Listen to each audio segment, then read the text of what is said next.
A recent study shows the tools to end HIV and AIDS are there, but powerful stigmas remain that discourage people from getting tested.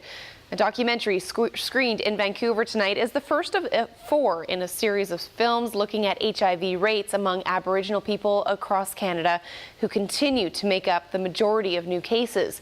Tanya Fletcher has the details.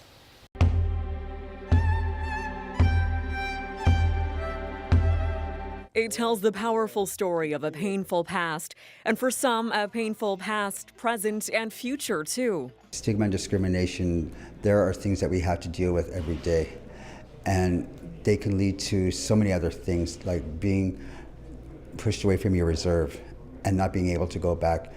That's a hard thing. But it's also a story of hope, with a fitting title, Promising Practices. There's hope. And there's hope in everything. And I hope that every First Nation leader in Canada sees this series of films by Canadian Aboriginal AIDS Network, and they're woken up.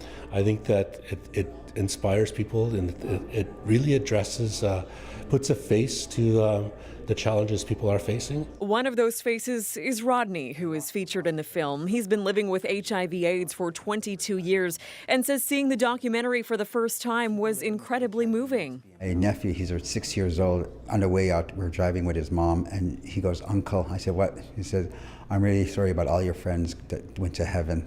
And he gave me a hug. He said, "I love you. I'm here for you."